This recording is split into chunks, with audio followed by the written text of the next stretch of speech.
Sorry. Hello and welcome everyone. I would like to welcome you all to NEET PG exam. Let's crack NEET PG. So this is our Unacademy platform. So sorry, today I will not be able to write because I do have a Wacom, but just I missed the stylus. So I just misplaced this stylus, the pen to write. So basically I will not be able to write in today's class, and I'm extremely sorry for that. But you are at a platform of NEET PG. Let's crack. Okay, let's crack it. So together we as a family will crack today the coming NEET PG exam, and basically other many exams also. So now I'd like to welcome you all in the world of Unacademy and in our family. And just if you want to join, or if you want to be one of us in the family, then you can join us. Before that, I'd like to say you that myself, I'm Dr. Anil Sharma, and I'm a MD pathologist from AIMS Delhi.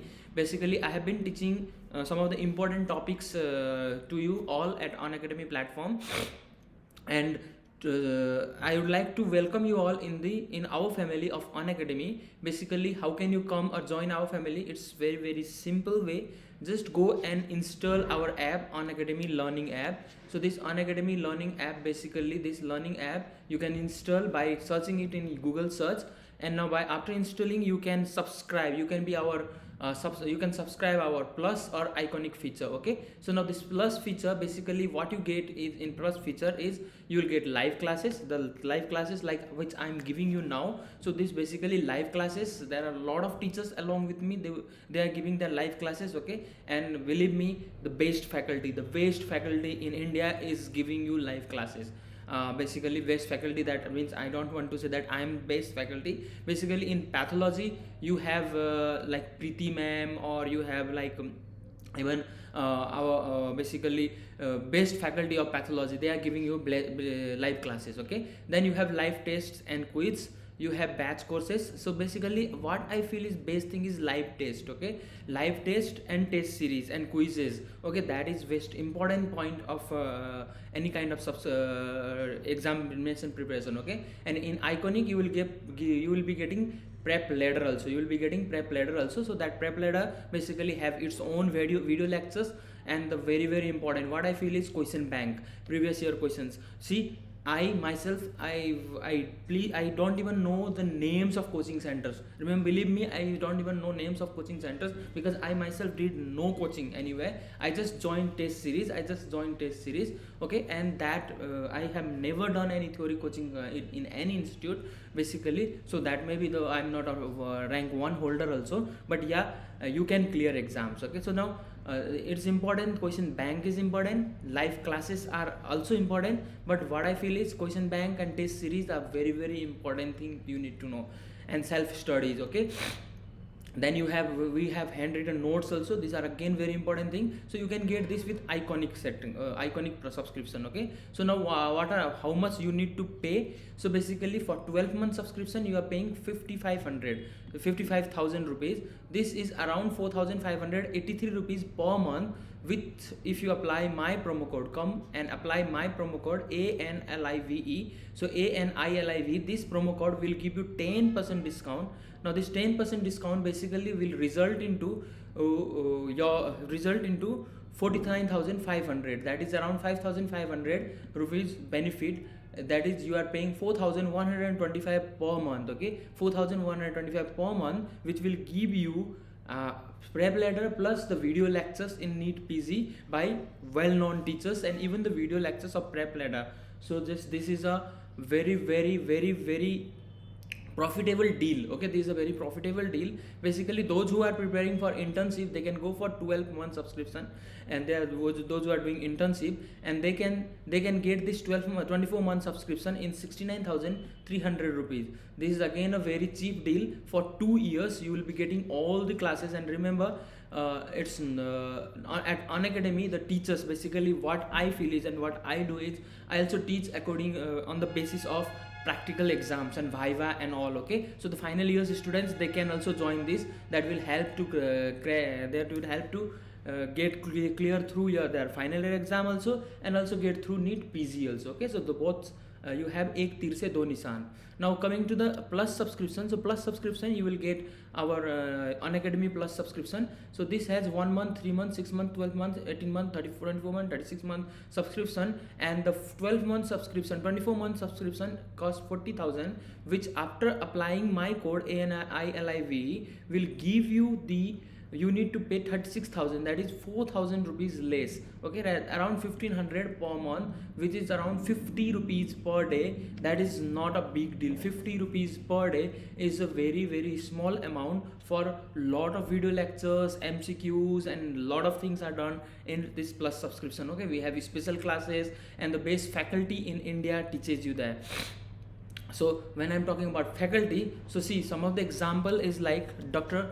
Pawan Kandhari. Now this Dr. Pawan Kandhari is a surgeon by profession, and obviously he provides you all the concepts regarding surgery, MCQs. You have Dr. Zainab Bora, she is a radiologist and a gold medalist from AIMS, and I have also seen her teaching, and if you learn radiology from her, basically you are done with every questions related to radiology. And if she says a topic is important, then means question is going to come from that topic. G. Rajesh, again a very well-known general medicine teacher, and Dr. Preeti Sharma, she is for pathology, she is ocean of knowledge. You can just in pathology, if she is teaching you, she teaches in a very wonderful way, and basically that's best of us, that she teaches you in the best way. So if you want to learn from this faculty, just join, be part of our family. You will be our family, and with family we can together crack NEET PG. So let's crack it. So today we'll start with nephrotic syndrome. Okay, so nephrotic syndrome, basically I said I'll not be able to write today. So this nephrotic syndrome, so we have done nephritic. Okay, so we did about nephritic, anuria, oliguria. So nephrotic syndrome is basically more or less the most common finding in nephrotic syndrome is proteinuria. Okay, so the most important finding is proteinuria. As a whole, for nephrotic syndrome you can remember P, okay, E, A, L. So you can remember peel. So sorry for this writing, because I'm writing from this cursor only. So P, E, A, L, peel. You can remember P, E, A, L, peel. P stands for proteinuria, E for edema, A for albuminemia, that is hypoalbuminemia, and L for lipidemia, that is hyperlipidemia. Okay, hyperlipidemia, which will result into lipiduria. So this is the most important finding. So these four are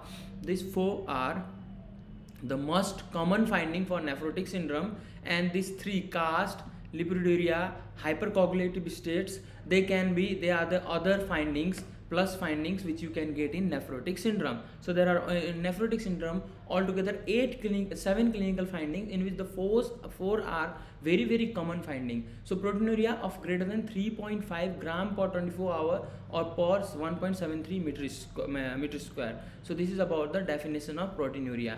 Okay, so now coming to the nephrotic syndrome, what you need to know is when you need to evaluate proteinuria.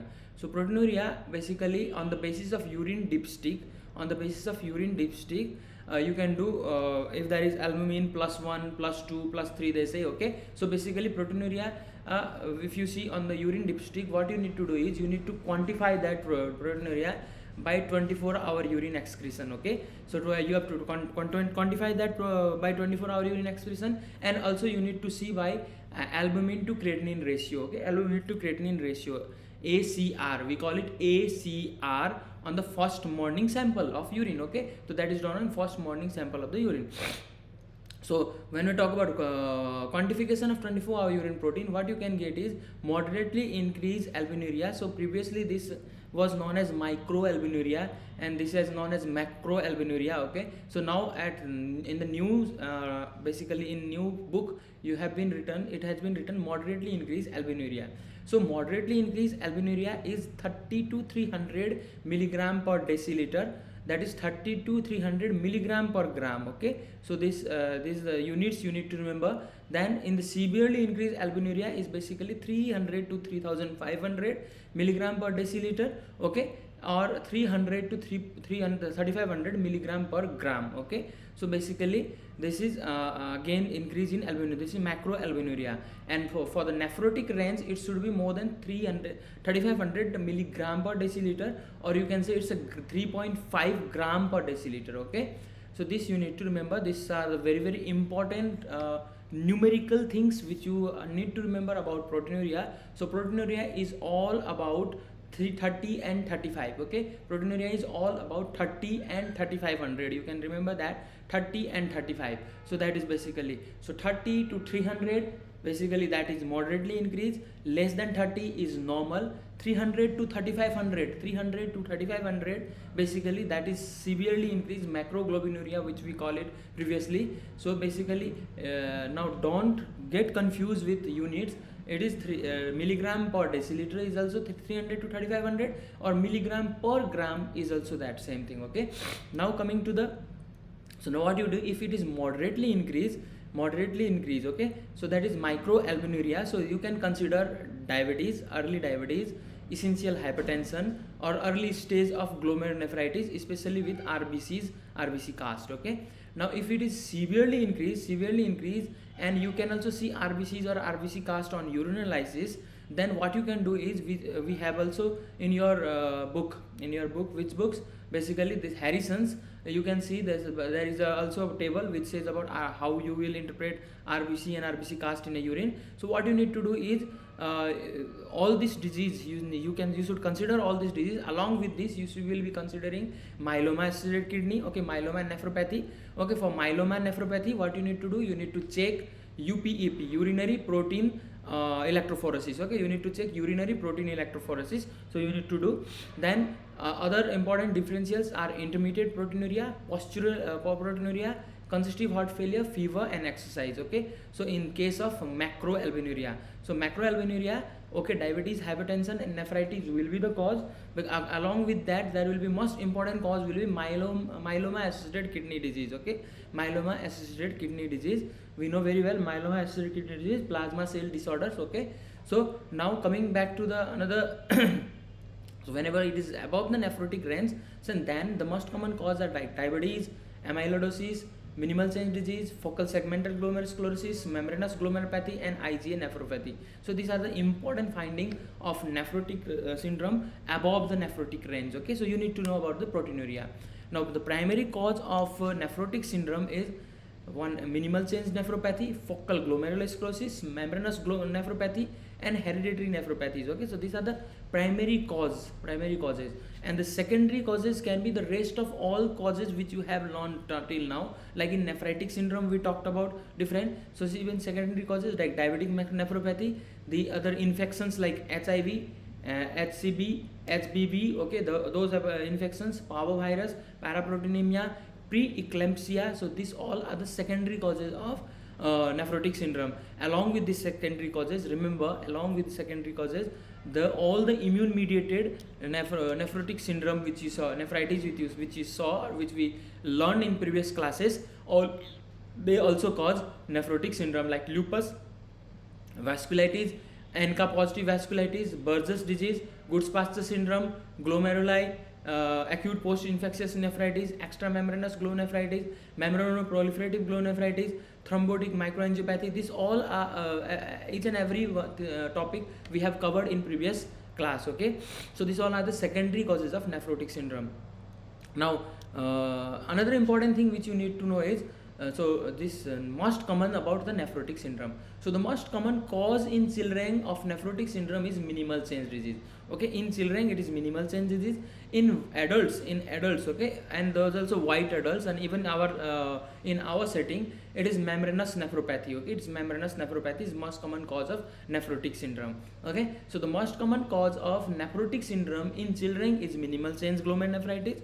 Most common cause of nephritic syndrome in children is membranoproliferative glomerulonephritis, okay, MPGN. So the most common cause of nephritic syndrome in children is MPGN, and most common cause of nephrotic syndrome in children is minimal change glomerulonephritis, and most common cause of nephrotic syndrome in adults is membranous nephropathy.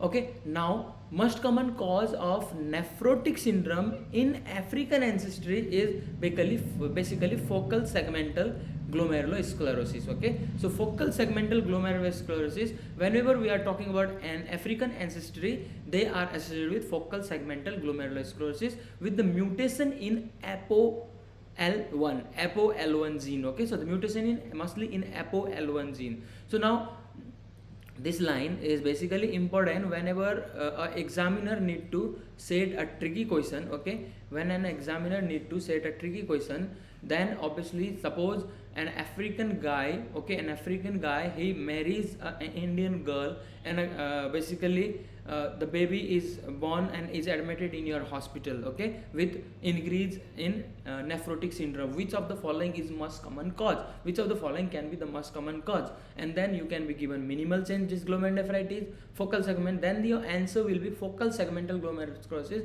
because the ancestry in this case is African. Okay, so history will matter, a question according to the history will matter. Okay, so that you need to know. So clinically, this nephrotic syndrome, now basically clinically you need to know this also very well, that and just when you are reading nephrotic syndrome, you need to read in from pediatrics also. From pediatrics, do read minimal change diseases and its treatment. Okay, and in that you will also get to know, even in your medicine also you will get to know that steroid resistance, steroid sensitive, steroid dependent, and or frequently relapsing. Okay, and the definition of each thing, what do you mean by remission, what do you mean by relapse, what do you mean by frequent relapses. So this is very important thing in case of your treatment and in treating a patient, plus if for your examination point of view also.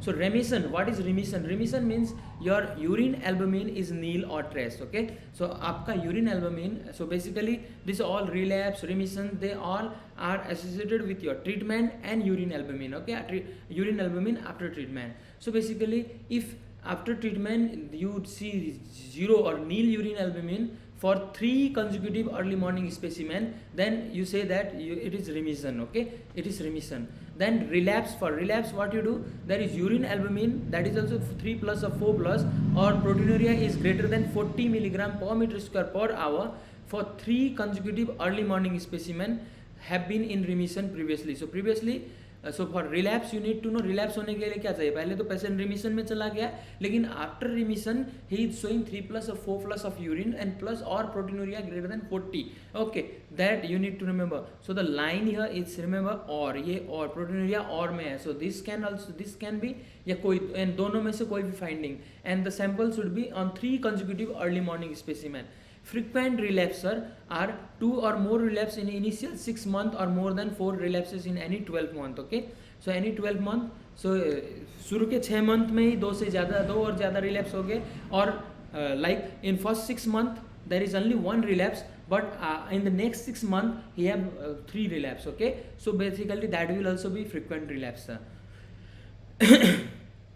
Then steroid dependence, so 2 consecutive relapses when on alternate day steroid or within 14 days of its discontinuation. Okay, so steroid dependence is after 14 days of discontinuation of steroid. If you are again having 2 relapses, okay, 2 consecutive relapses, then it is called a steroid dependence. Steroid resistance is basically resistance when you are giving steroid also their drugs are not working. There is absence of remission despite therapy with daily prednisone at the dose of 2 milligram per kg per day for 4 weeks. Okay, and remember there can be congenital nephrotic syndrome, mutation in nepsin. Okay, mutation in nepsin, we have talked about nepsin in where it will be nepsin in previous classes. So basically that presented within first 3 months of life. So congenital is basically it is presenting in first 3 months of life. Okay, so remember this all are MCQs. So these all are MCQs or one line of your MCQs. Okay, so like for congenital they will say first 12 months, first 6 months they can write, they can make this 3 to any other thing, but it is first 3 months. Okay, congenital is first 3 months. So A, B, C is the third letter of that. So basically congenital nephrotic syndrome is in first 3 months. Okay, that you need to remember, first 3 months. And in these children there is usually a genetic mutation also. As I say, mutation is basically nephrin mutation. Okay, so now this table basically explain you about the clinical finding and pathogenesis of nephrotic syndrome. Okay, so basically I cannot write, so I'm very sorry for that. So you need to understand this table this way only. So these are the causes of, so membranous glomerulonephritis, minimal change diseases, diabetic nephropathy, diabetic mellitus. So these all are the causes of nephrotic syndrome. Similarly, focal segmental glomerulosclerosis, this is also cause of glomerulonephritis. Then you have membranoproliferative glomerulonephritis, lupus glomerulonephritis, post-infectious glomerulonephritis, and IgA nephropathy. These all are causes of nephrotic syndrome along with amyloidosis. So these all are the causes of nephrotic syndrome. So what all these are doing? So this is membranous glomerulonephritis, minimal change disease, and diabetic. So minimal change disease. So the main action is in membranous glomerulonephritis. क्या होता है? So we have already talked about it. That is PLAR2. Okay. PLA2R antibodies. So they are basically in membranous glomerulonephritis, membrane are attacked by these antibodies. So antibody attack the podocytes. So basically on the membrane there are podocytes, and these podocytes are attacked by the antibodies with antibodies PLA2R. Okay, PLA2R antibodies. So remember we have talked about all these things. Okay, and then what happens in membranous glomerulonephritis? This will result into thickening of the glomeruli. Okay, glomeruli basement membrane. Glomeruli basement membrane will be thickened, and obviously you can see this glomeruli basement membrane, it has been thickened. Okay, in this case of membranous glomerulonephritis. Okay, they will be thickening. So basically this thickening and again in minimal change disease also there will be damage to the podocytes on the epithelial sides of the glomerulus. Okay, so there will be podocyte effacement or food process flattening, and in diabetes mellitus there will be chronic hyperglycemia. So now this both damage in the podocytes, so this will result, both they will result into damage in the podocytes, and hence this damage in the podocytes will destroy the charge barrier to the filtration, protein filtration. So we have talked about that in the GBM there will be negative charge on the membrane. Okay, like because of the different negative charges like podocalcinics. Okay, so they result in the negative charge, and albumin, that is also a negative charge, and negative charge will repel. Okay, most of the proteins are negative charge and they will repel from there. So hence filtration will not be occurring. But because of the damage in this glomerular basement membrane podocyte, what happens? There will be destruction in this charge barrier. So there will be destruction in the charge barrier. Because of diabetes mellitus, there will be chronic hyperglycemia, and chronic hyperglycemia will result into AIDS. Okay, will result into AIDS complexes. They will form AIDS complexes, and those AIDS complexes will result into destruction of glomeruli. Okay, so that is again important thing. And then focal segmental glomerulosclerosis, what it does, it basically this will also result into injury to the glomerular epithelium and endothelium, and basically because of all this membranous proliferative glomerulonephritis, lupus glomerulonephritis, they will release immune complexes which will deposit on the glomeruli and result into destruction of glomeruli. And basically amyloidosis also result in deposition of immunoglobulin light chain in the glomerulus. So all these processes are doing, what are they doing? They are resulting into the injury to the glomeruli. Okay, so what they are doing, they are resulting in injury to this glomeruli, and whenever there is injury to this glomeruli, now whenever glomerular injury happens, obviously the permeability of the protein will now increase. Okay, and hence the permeability of protein will increase. That means more protein will be filtered and it will be secreted out as urine. Okay, so more, and absorption will be less. Okay, so hence plasma protein, so what happened? Two things will happen. Plasma protein will decrease, and urine protein will increase. Okay, so hypoalbuminemia in the plasma, hypoalbuminemia, and in the urine proteinuria. Okay, urine में protein ज़्यादा जा रहा है तो proteinuria कह दिया, और plasma में कम हो गया हाइपोएल्बुमिनिया कह दिया. ठीक है, हाइपोएल्बुमिनिया कह दिया. So okay, now this process, whenever there is excess loss of albumin via urine, so it will result into three things. That is, one, hypoalbuminemia, another proteinuria, and obviously the third thing, there will be whenever the protein contained in the blood will be less. Okay, so what will be there in the blood vessel? So this is the blood vessel. In the blood vessel there will be protein content. So because of that protein content, there obviously in the blood vessel there will be oncotic pressure. Okay, there will be oncotic pressure, and that oncotic pressure will decrease. Because now there are the albumin content or protein content of this of blood is less. Okay, so these three things are happening. So because of hypoalbuminemia, so albumin is less. So now we have talked about that albumin is basically what I do. One, albumin, it doesn't let the blood to leak out. Okay, albumin doesn't let the blood to leak out. Okay, and it's also carrier of different proteins, like different substances like calcium. So 50% of the calcium is albumin bound, and since now albumin with calcium, it is already leaked out in the urine. So what happened that so total serum calcium serum calcium does not reflect ion. So serum calcium, it will decrease. Okay, now then again this hence the total serum calcium, it will not reflect ionized calcium. Again, there is basically the anion gap is also mostly due to the negative charge of plasma albumin, and obviously the anion gap will also reduce. Okay, anion gap will also reduce, and they said because of this decreased oncotic pressure. Now decreased oncotic pressure in the blood, what happen, whenever the oncotic pressure decreases, the liver will start sensing that albumin is less in the blood. So what happen, liver will start forming albumin. So this process of whenever liver forms anything, whenever liver is forming anything, that means the anabolic activity of the liver is increasing, and whenever there is increase in anabolic activity of liver, obviously anabolism, so the formation of lipoproteins will increase, and this lipoprotein formation will increase in the hyperlipidemia. So this hyperlipidemia will increase, and hence when hyperlipidemia increases, what happens, this blood, if that hyperlipidemia is also starts passing through the urine, then you call it lipiduria, okay. And with the decrease in oncotic pressure, what happen, obviously whenever oncotic pressure is decreased, then the concentration of water in the blood vessel is high. Okay, so water has tendency to move from higher concentration to lower concentration, so water will start diffusing out, and it will leak into the extravascular space from the intravascular space. So basically in the extravascular space, and hence it will result into underfield edema. Okay, and that is basically called as anasarca if it is occurring in generalized edema, and if it is in the basically in the eyes, below the eye, in the periorbital edema, then that is classical sign for nephrotic syndrome. So basically this is classical sign, periorbital edema is the classical sign in basically in case of kidney disease. Okay, so basically this is because of oncotic pressure. So oncotic pressure is responsible for two classical sign of nephrotic syndrome,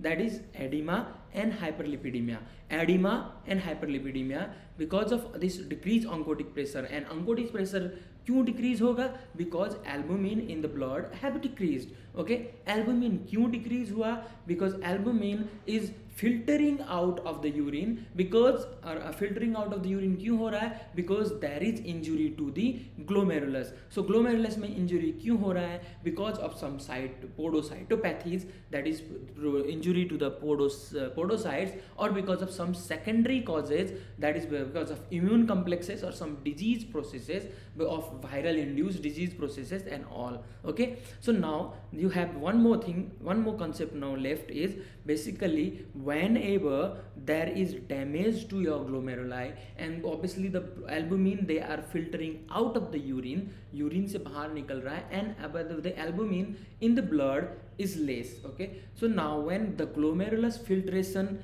takes place, so that with albumin you have other proteins also, okay. So now those proteins, like loss of anticoagulant proteins, there will be loss of anticoagulant proteins also, like antithrombin, plasminogens, protein C and S, which are used as anticoagulant. Okay, so they don't let the coagulating proteins to act as it every time. So now they also will be lost, there will be also loss in the urine. So in the blood you will have less amount of anticoagulant protein and more amount of coagulating protein. So the coagulation process also starts, and hence the blood will become hypercoagulogenic, and that will result into thromboembolic disease. So these are basically pathophysiology of different types of different clinical features or different findings which you see in nephrotic syndrome. Very important. So this table basically is a very important table which you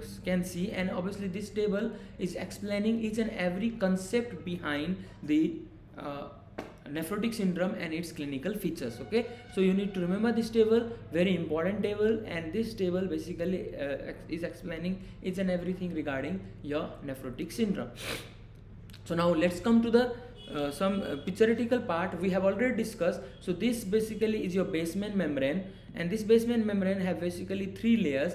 The middle layer, which is darker, is basically lamina densa. This is lamina rara interna, and the upper layer is lamina rara externa. And this lamina rara externa have this podocyte process, food process of podocyte, and this food process of podocyte have a filtration slit. So whenever there will be damage to this podocyte food process, okay, which can be because of effacement or because of some genetic damages, so whatever the way, so there will be, whenever there is damage to this podocyte, so this filtration slits will becoming larger, and now your the proteins can leak out. Okay, so from your, this is basically, this is the endothelial side, or basically this is your blood vessel side, capillary side, and obviously blood will be here. This blood will start filtering, so यहाँ से albumin and different protein will start filtering out. Okay, this will start filtering out. So there is, and obviously the negative charge of this membrane will also decrease whenever there is injury to the podocyte. Okay, so now this is basically again picture, electron microscopic picture of podocyte, how you can see a podocyte process. So these all are the food process of podocyte. Okay, and this is a cell body of podocyte, this is cell body of podocyte, and these are the food process of podocyte. So basically in nephrotic syndrome, where there will be injury to the podocyte, there will be effacement of this podocytes. Okay, food process of podocyte, ये podocyte के effacement हो जाता है. ठीक है, so basically that is, and this is parietal epithelial cells in the Bowman's capsule. So ये आपका Bowman's capsule है, ये आपका podocyte है. This is a basement membrane. Okay, this is basement membrane. This is the capillary lumen which have RBCs, and these are the fenestration. Okay, ये space जो दिख रहा है, ये fenestration in endothelium है. And obviously this black is, these things are endothelial cells. Okay, so this is basically, then there will be mesangial cells. This might be mesangial cells. Okay, this is mesangium, this is mesangium. Okay, so this is your basic structure of in electron microscope of a glomerulus. Okay, structure of a glomerulus in electron microscope, EM. So basically most of the minimal change disease, the diagnosis it happens, or it takes place on electron microscopy. So basically you can be given a EM finding of minimal change disease where this you don't see this process of podocytes. So you need to know little bit about this EM in your renal. Okay, so so basically podocytopathies. So there are basically 4 major morphological pattern of glomerular injury in podocytopathy. So nowadays basically this nephrotic syndrome, the primary causes, they have been divided into podocytopathies, or podocytopathies is coming out to be as a different branch of renal disease. Okay, so podocytopathies, they are coming out as a different branch of renal cytopathy. So you need to know, remember, so there can be normal histology. Normal histology, if histologically normal, okay, but there is podocytopathy, that is minimal change disease. If histologically there is segmental sclerosis, then obviously that is focal segmental and glomerular sclerosis. If histologically there is mesangial sclerosis, okay, mesangial region sclerosis, then diffuse mesangial sclerosis.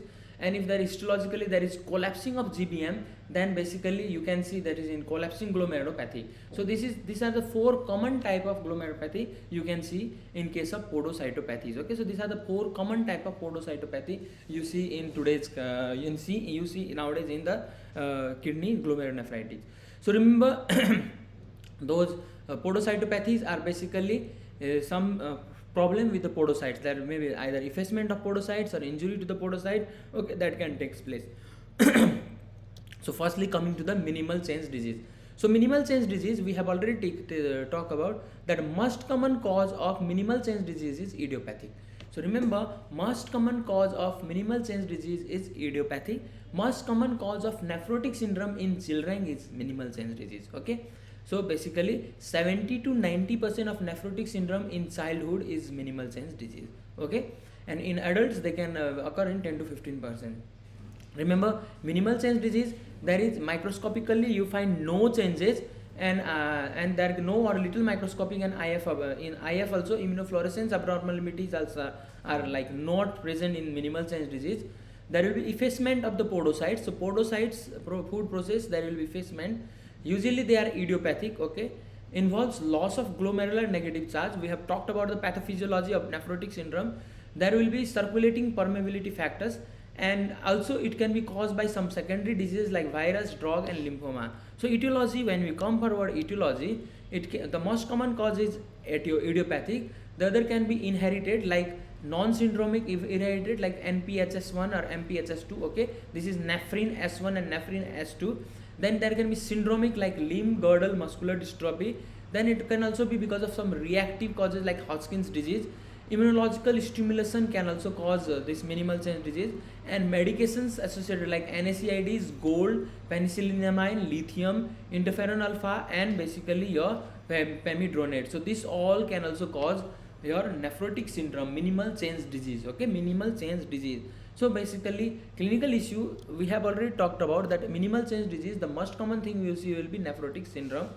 Basically remember, it occurs in young people, it occurs more in boys than in girls, but if it is occurring in adults, then in adults it is like equal, boys and girls are equal, okay.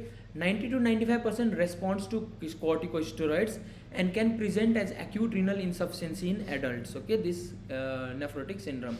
So now pathophysiology, we have already talked about pathophysiology. It's uncertain, but yeah, we know that it is a podocytopathy. It is a kind of podocytopathy, and obviously this podocytopathy can be because of circulating cytokines, perhaps because of a T cell response that will alter the capillary charge and podocyte integrity, okay. And how do you say it can be a T cell response? Because there is a presence of preceding allergic reaction, okay. There is preceding allergies, and there are alternate cell mediated immunity during viral infection and the high frequency of remission with steroids, okay. So because of that, we can say that there can be some cytokine related immune injury can be present in this minimal change disease.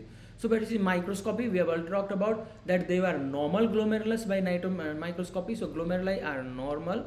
There can be podocyte hypertrophy, but you don't see that, okay. There can be podocyte hypertrophy, and IF is negative, immunofluorescence is negative.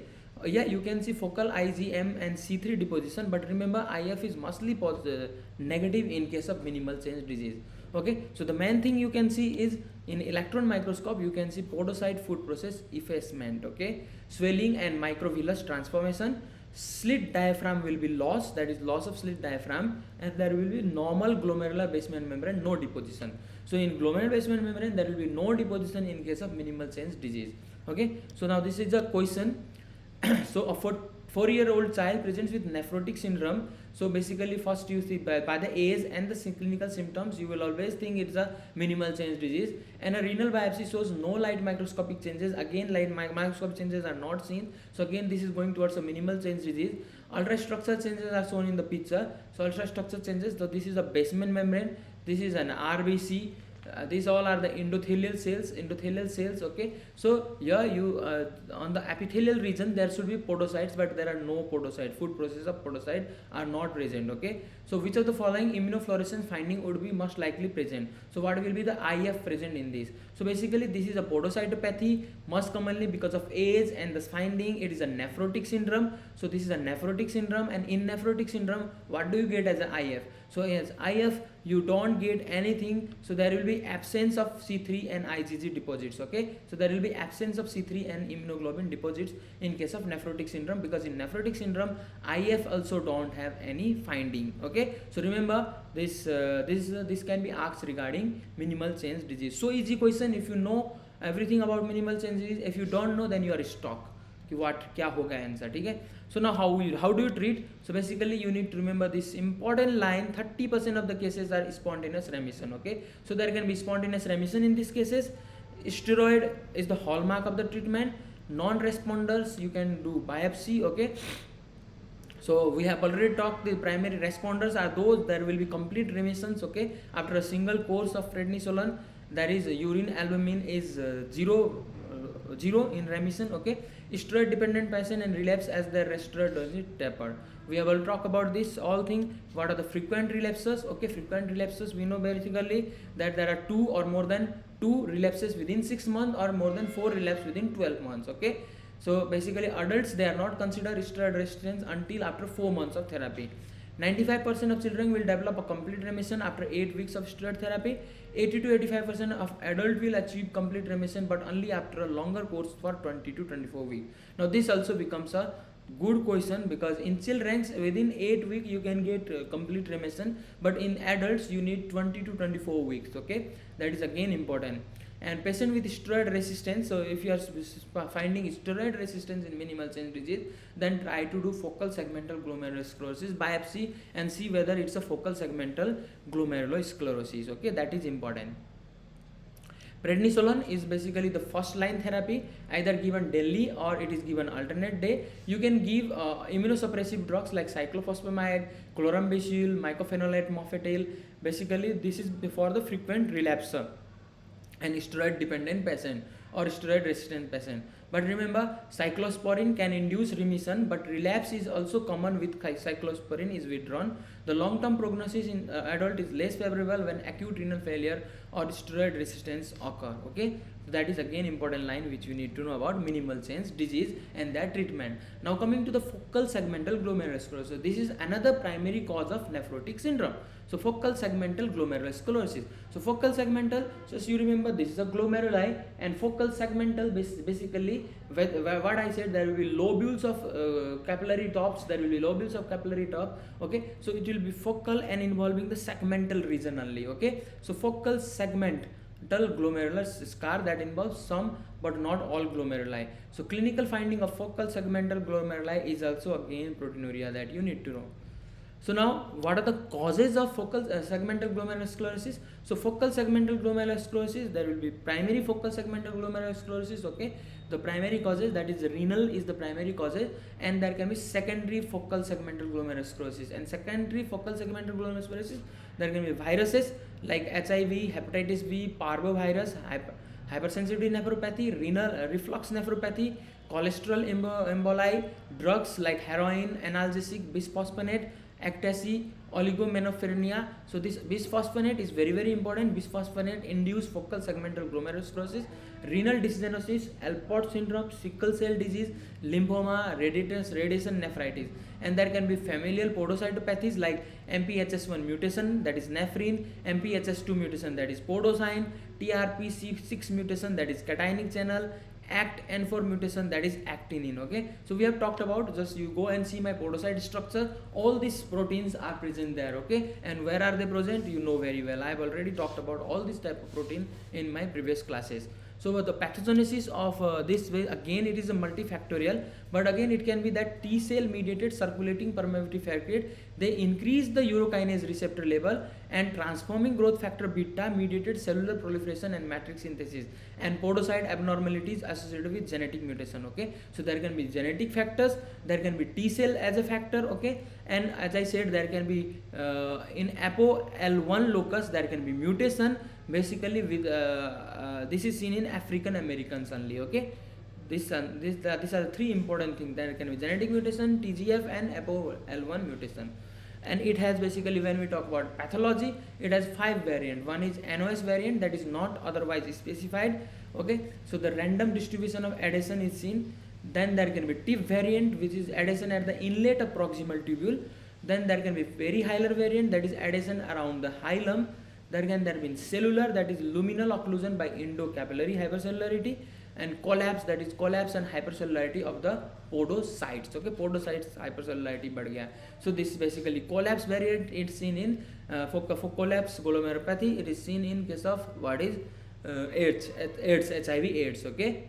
So here you can see this picture basically saying, you see first whether there is collapsing lesion or not. If yes, then it is collapse variant. If no, then see whether tip lesion is present or not. If tip lesion is present, then you say it's a tip variant. If tip lesion is not present, then you see whether there is a cellular variant, then there is cellular lesion, then you see cellular variant. If it is in hilar region, then if basically it is hilar variant, and obviously nothing is such are seen, then it is not no special type or not otherwise specific.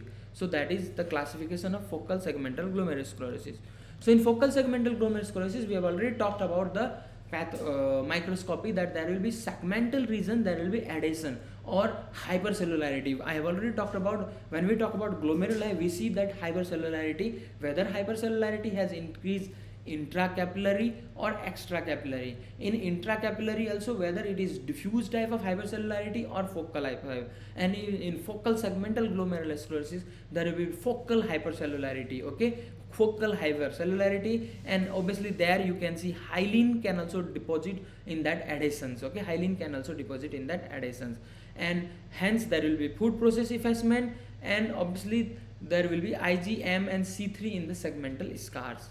So here you can see, so this is a glomeruli, so here is the normal glomeruli, so this is the normal glomeruli, okay, and here in this case there is hypercellularity or adhesion of the glomeruli, where you can see hyaline globules also, okay, hyaline also and adhesion. Similarly here in this region you are seeing adhesion and hyalinosis. So adhesion and hyalinosis is important part in focal segmental glomerulosclerosis, okay, and you can see in IgM and basically C3 deposition in IF, and see these are the podocytes, food processes which have been effaced. This is the basement membrane, this white is, this is the basement membrane, this is the RBC, so this is a capillary lumen, okay, and basically inside the capillary lumen you can see these foamy cells, okay, so foamy cells can also be seen in the capillary lumen in case of focal segmental glomerulosclerosis, okay. So this is again important thing in case of focal segmental glomerulosclerosis.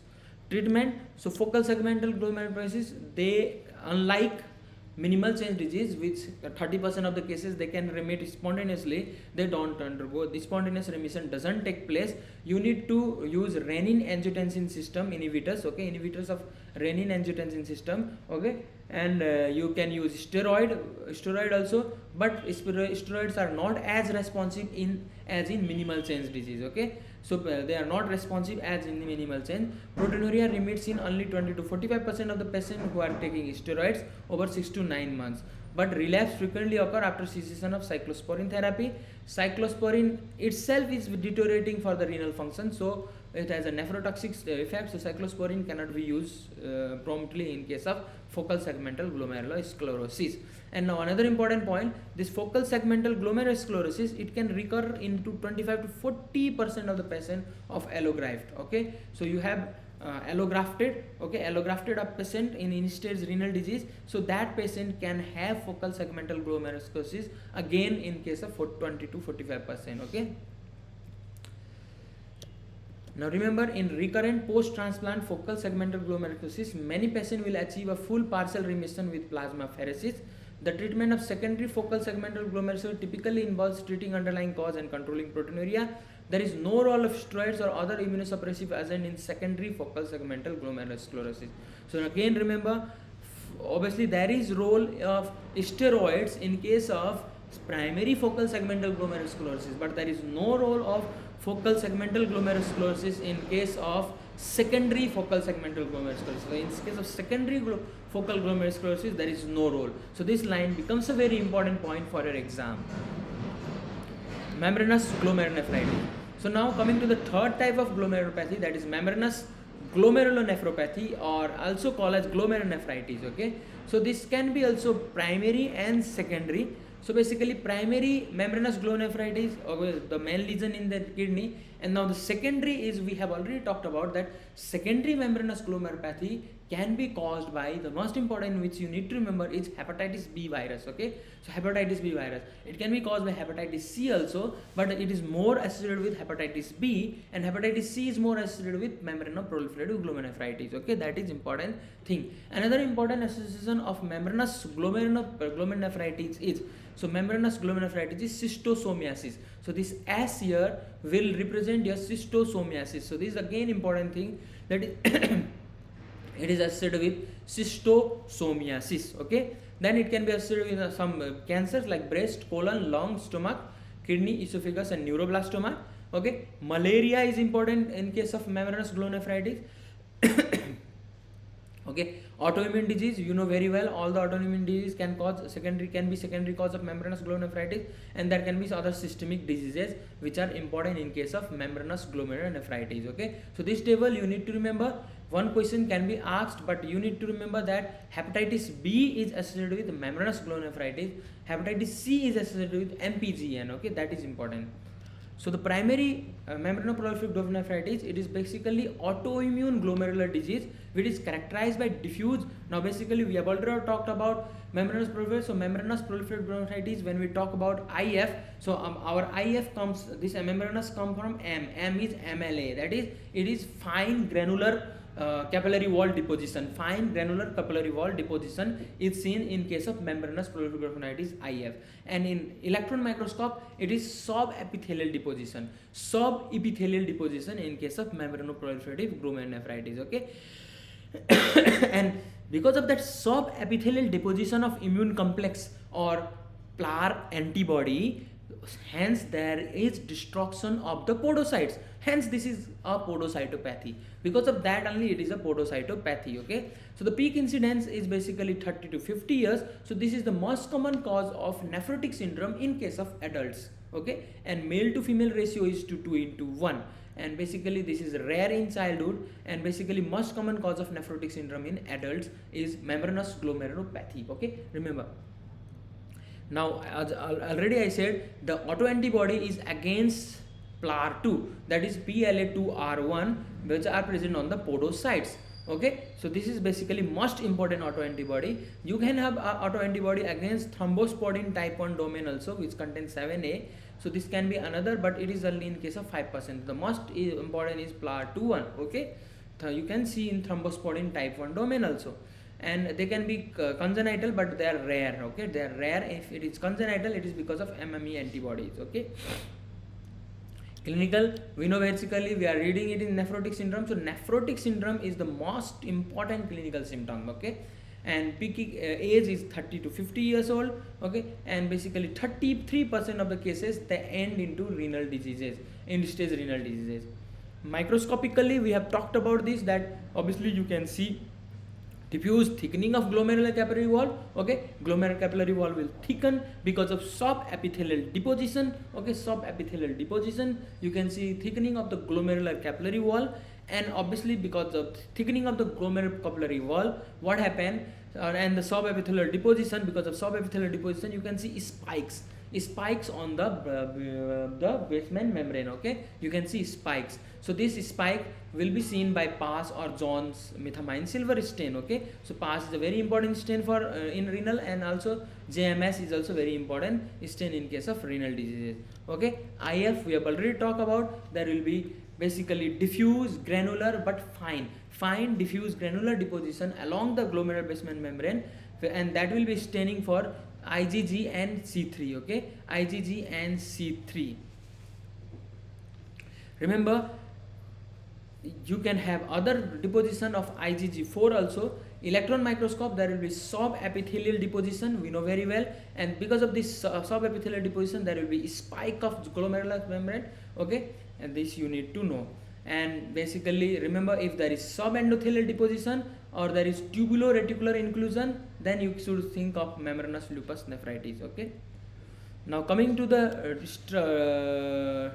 structure. So see, this all are the capillary loop, and there is thickening of the capillary loop. Okay, there is thickening of the capillary loop. Okay, there is thickening of the capillary loop. So glomerular basement membrane, basically there is thickening of the glomerular basement membrane, and obviously there will be spikes. So there will be spikes along this. So see, these are the spikes here.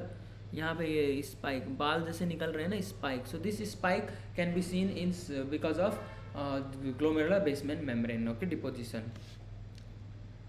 So there will be granular capillary wall deposition. Okay, diffuse granular capillary wall deposition. So this is capillary wall deposition and granular. That also the granules will be fine.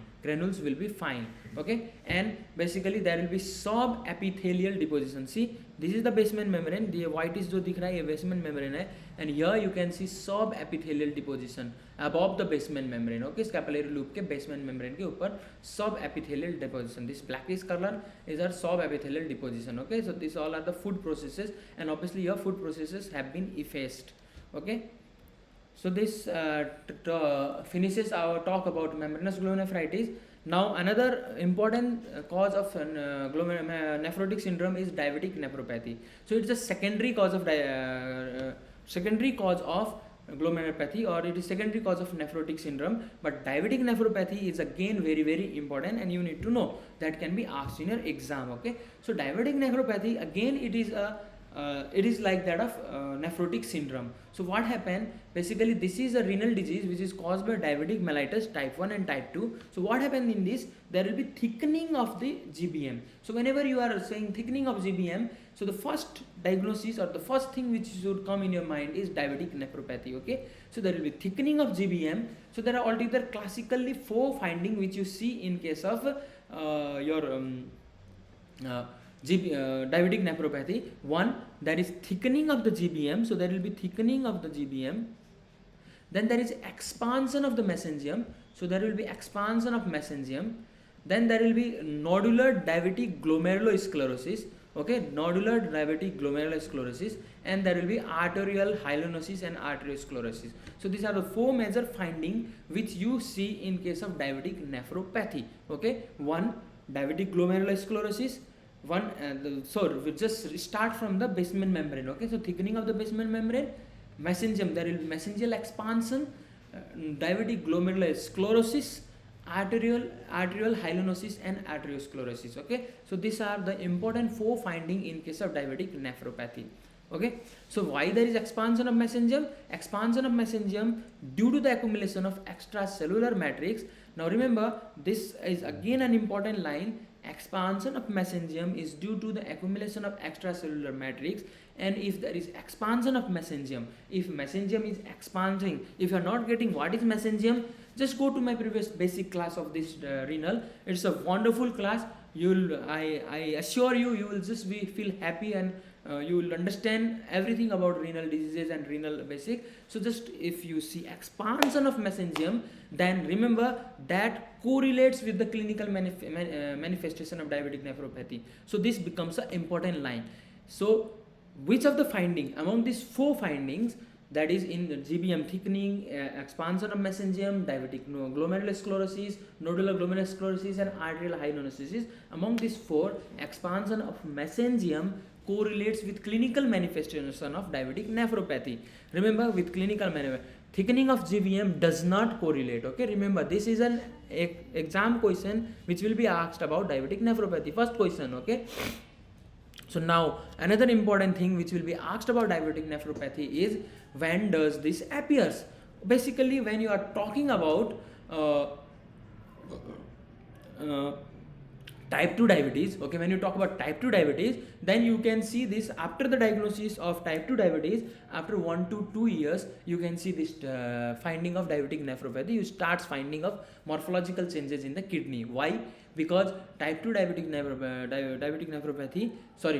diabetes mellitus is usually diagnosed at after a long period of time. You already have diabetes, but you only come to know after a very long period of time in case of type 2. Hence, normally in 1 to 2 years after onset, you have chances of getting changes in the morphological changes in the renal disease. Okay, now remember, thickening of GBM is a most sensitive indicator, okay, for the presence of diabetes. So thickening of GBM means there is diabetes is present. It's an indicator of diabetes present. But remember, it does not correlate with the clinical finding of diabetic nephropathy. It is expansion of mesenterium which correlates. Okay, that is important.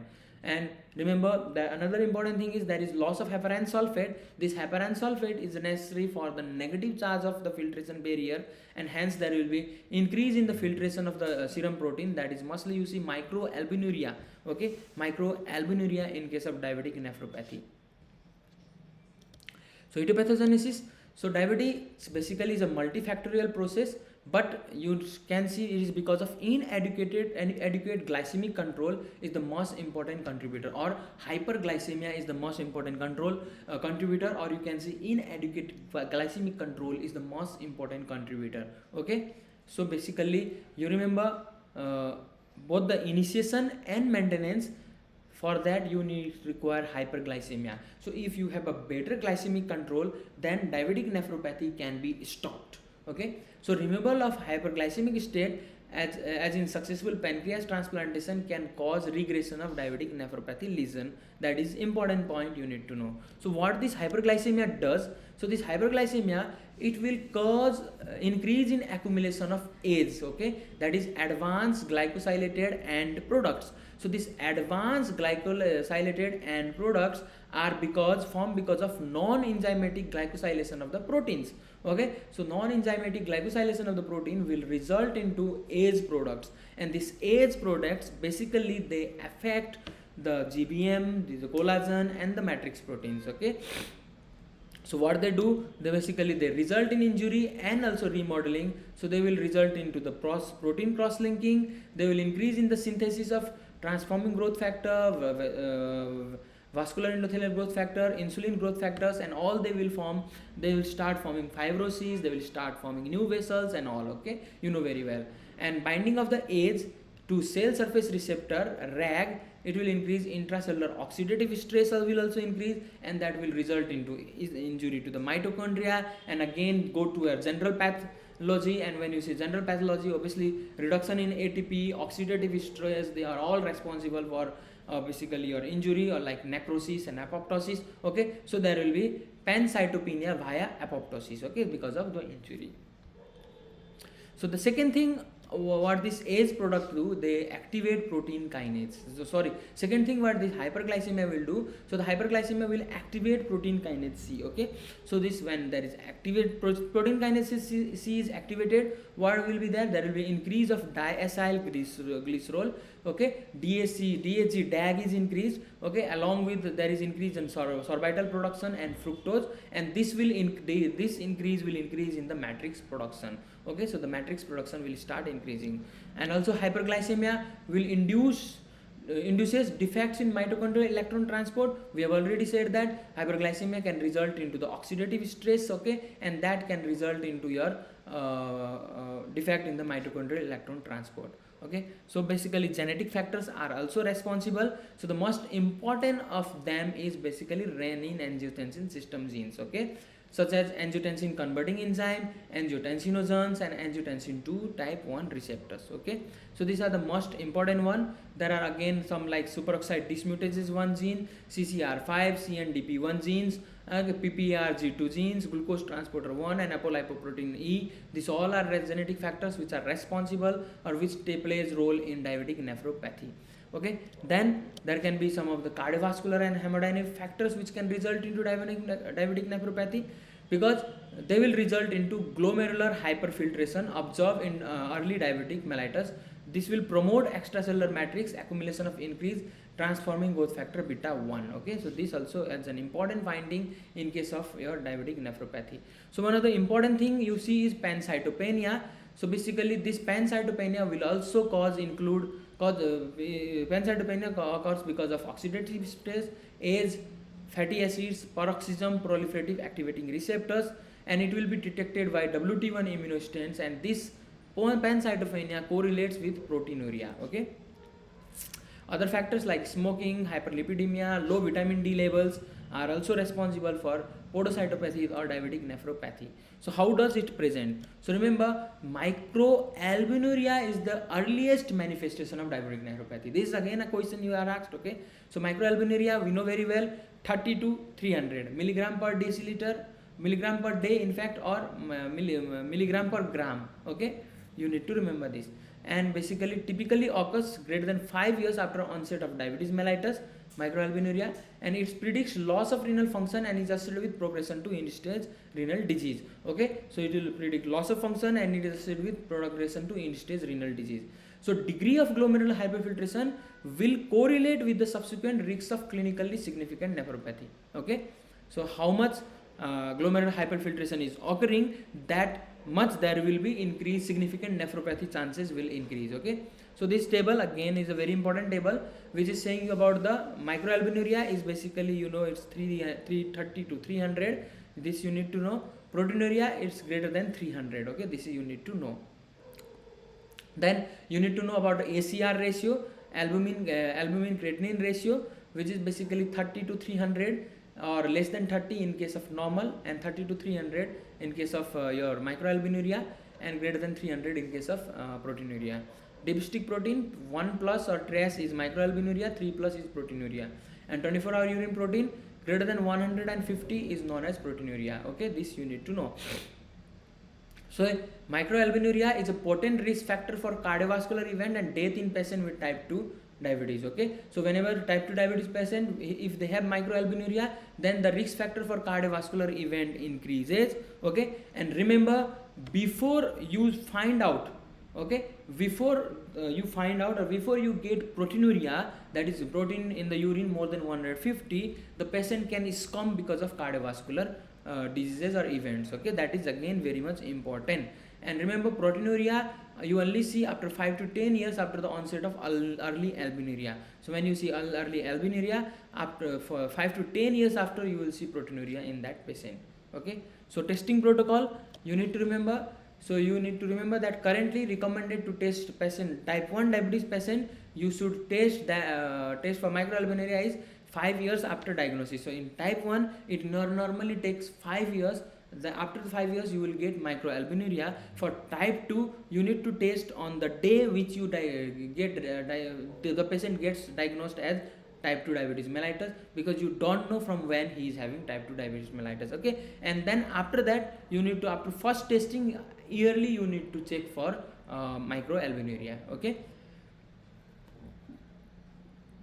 and in case of proteinuria, remember, in diabetic nephropathy the patient can have proteinuria of level more than 500 milligram to 25 gram for 24 hours. Okay, and now very much important thing you need to know is basically type 1 diabetes mellitus is basically associated with, okay, type 1 diabetes mellitus is basically associated with diabetic nephropathy. Okay, so if they are type 1 diabetes mellitus patient are associated with diabetic nephropathy, then basically they have diabetic retinopathy also. And if they are not having diabetic retinopathy, okay, then you should find other causes of diabetic nephropathy in that patient. Okay, only 60%, and in case of type 2, 60% of the cases of with diabetic nephropathy have diabetic retinopathy. Okay, that you need to remember.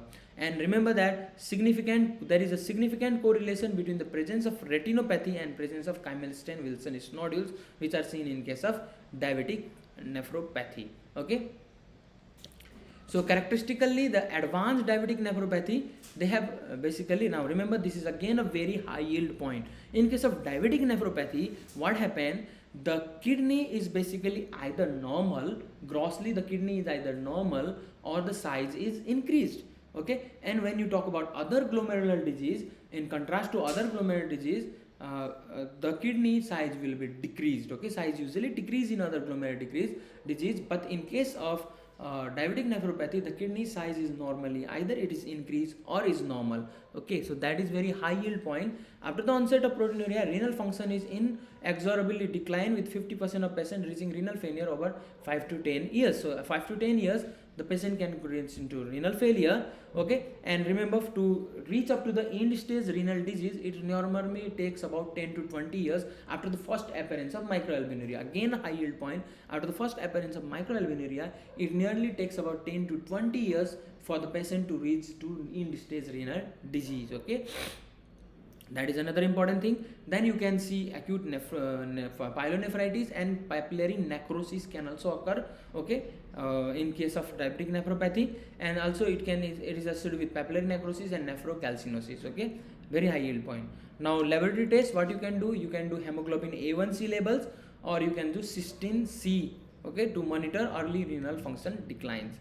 So macroscopically, as I already said, kidneys are bilaterally enlarged. Okay, and basically end stage kidney may be normal or slightly small, but it is basically normal or size is increased. Okay, there can be cortical scar may be present because of hypertensive renal disease or pyelonephritis, and there can be, because of pyelonephritis, there can be loss of pyramids, and papillary necrosis can also be seen.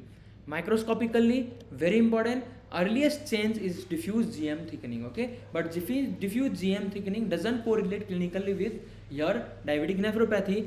Clinically correlation happens with mesangial expansion. Okay, so basically you see diffuse GM thickening, you see glomerulomegaly, you see mesangial expansion and sclerosis. Okay, so there will be diffuse mesangial hypercellularity in early phase, and then later on there will be accumulation of collagen, type 4 and type 6 collagen, laminin and fibronectin. Okay, so this will start deposition. So see here, so this is the mesangial hypercellularity. So this is mesangial hypercellularity which you can see in case of and there this are hyaline insudation. Okay, so in this hyaline insudation are also one of the important point which you can see in diabetes mellitus. Okay, hyaline insudation. Okay, hyaline insudation is also one of the very important point which you see in case of diabetes nephropathy. Okay, then another important thing you see is Camelston-Wilson nodules. So these Camelston-Wilson nodules, they are nothing but they are round to our mesangial lesion. Okay, they are mesangial lesion with acellular matrix core which will be forming crescent like. Okay, crescent like mesangial nodules form hota hai. So basically what you get here is basically you stain positive for PAS and JMS but negative for Congo red. So basically Camelston-Wilson nodule, they are positive for PAS and silver stain but negative for Congo red. They are negative for Congo red.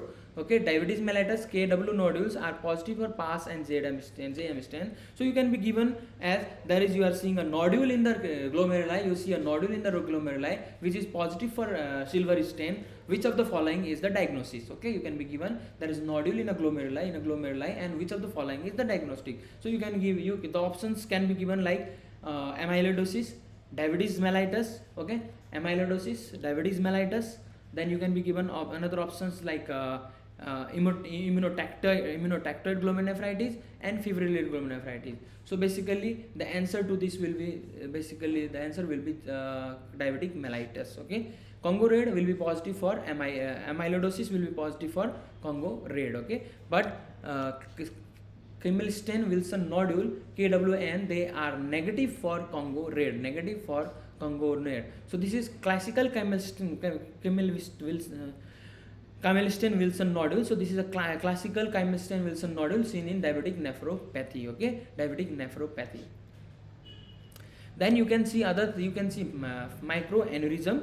You can see hyaline insudation in glomerular capillary wall. This is known as fibrin caps. Okay, you can also see capsular drops which is absorbed between parietal epithelium and Bowman's capsule. So you can see capsular drop between parietal epithelium and Bowman's capsule. They are characteristics. So capsular drops are characteristics for diabetic nephropathy, but they are not specific. Remember, they are not specific for diabetic nephropathy but are characteristic. So best you see KW nodules, you see fibrin caps, you see capsular drop in case of diabetic nephropathy. Okay, that is important thing. So this is basically a microaneurysm. This is a microaneurysm. This is a nodule, KWM nodule. So Camelston-Wilson nodules. Okay, and basically this nodule are increasing. So in the late stage you see nodular glomerulosclerosis. Okay, and finally there will be global glomerulosclerosis. So initially there will be segmental glomerulosclerosis, and then finally there will be global segmental glomerulosclerosis. Okay, global glomerulosclerosis in case of diabetes mellitus. Now that was about the glomeruli. In the tubules, what happens? So in the tubules also, the tubular basement membrane, there will be thickening of the tubular basement membrane. Okay, and obviously you can see prominent protein reabsorption and lipid droplets in PCT. Okay, so you can see in PCT you can see lipid droplets and prominent protein reabsorption and lipid droplets in case of in PCT. But very much important thing is that in case of acute diabetic ketoacidosis, proximal tubules, they contain abundant clear vacuoles of glycogen. Okay, PCT will contain clear vacuoles of glycogen. They are known as Arms-Abstain lesion. Okay, so Arman-Abstain lesion is seen in the tubules of diabetic nephropathy. This is again important point. So Camelston nodules. Okay, Camelston nodule. Then you see capsular drops, fibrin caps, and Arman-Abstain lesions. So these are the four important namely lesions which you see in case of diabetic nephropathy. Then others like you can see microaneurysm, you can see. Okay, so these are the basically Arman-Abstain lesions where you see vacuoles. Okay, see here vacuoles here. These are the vacuoles in the tubule. So this is the PCT, proximal convoluting tubule. So how do you know it's a PCT? Because in PCT basically there will be more eosinophilic and brush borders will be present in the. So I have talked about this PCT. So this is a PCT, and obviously here you can see vacuoles in this PCT. So these are basically Armani-Abstain lesion. Okay, Armani-Abstain lesion. Okay, so basically Armani have very high chances of diabetic mellitus because he is a rich people. So this Armani can be seen in diabetic nephropathy in case of tubules. Okay, so Armani In arteries, so we have talked about in arteries there will be arteriosclerosis, atherosclerosis, and arterial hyalinosis. Okay, arterial hyalinosis. Okay, arterial hyalinosis. Now diabetes mellitus is when we talk about IF, it's very easy. Diabetes mellitus comes under the DAD of our mnemonics. Okay, DAD is MLA. We have talked about this. DAD is MLA. So DAD comes under linear capillary immunofluorescence. Okay, DAD comes under linear capillary fluorescence, immunofluorescence. So there will be diffuse linear staining of GBM, and basically diabetes mellitus there will be IgG and albumin. Okay, there will be of IgG and albumin. Okay, this you need to know. Then there can be diffuse thickening of otherwise normal appearing GBM lamina densa. Food process effacement can also be seen in case of diabetic nephropathy. So this is linear. See, this is linear IgG deposition in case of what we call it, diabetic nephropathy. And in case of GBM, there will be diffuse thickening of GBM. So this is basically basement membrane. So here basement membrane, here you can see thickening of the basement membrane, this basement membrane thickened. So this diffuse thickening of basement membrane can be seen in case of diabetic nephropathy. So this is the first finding which so we can according to this thickening, mesangial expansion and all, we can classify diabetic nephropathy to class 1, class 2, class 3 and class 4. So class 1 is basically isolated GBM thickening. Okay, class 2 is basically mesangial expansion. Class 2 can be A and B, where there can be mild mesangial expansion and severe mesangial expansion. Okay, then class 3 is nodular sclerosis, where class 3 you see Camilstein-Wilson nodules, and in class 4 you see advanced diabetic glomerular sclerosis. Okay, where globular glomerular sclerosis or global glomerular sclerosis is greater than 50% of glomeruli, in greater than 50% of glomeruli. And in case of class 6 of SLE, where you see global glomerular sclerosis, there should be greater than 90% of the glomeruli. Okay, greater than 90%. In case of diabetes, it is greater than 50%. In case of SLE, it is greater than 90%. Okay, that you need to know.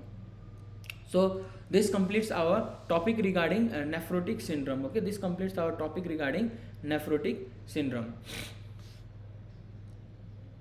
Now again another important topic is IgA nephropathy. Okay, IgA nephropathy. So we are left with some random topics. So these random topics, IgA nephropathy is an important one. So we'll talk about all this in our next class. So we'll finish and we'll see that random things also will complete. So we have a very less amount of things left now for teaching in this nephrotic syndrome. So we'll complete glomerular disease and IgA nephropathy we'll see in next class. Hope thank you very much for bearing me this long, and basically I'd like to thank you all, and I'd like to say you please subscribe our YouTube channel. Okay, and see my other previous topics regarding this glomerular injury. If you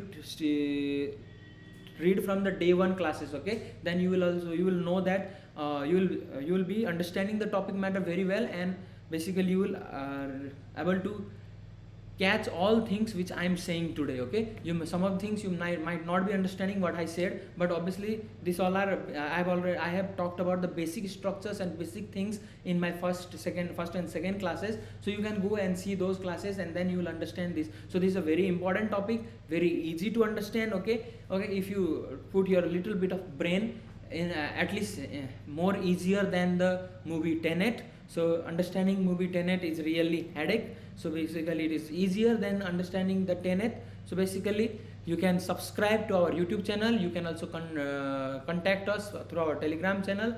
Please subscribe by using my code ANILIVE. It will benefit you. It will give you 10% discount, and obviously please hit the bell icon for the notification and more classes. Okay, so basically we'll also do MCQs related to renal diseases, and that will help you to understand the topic matter more easily. Then thank you very much. See you in next class, and till then, goodbye. Have a great night. Sabake.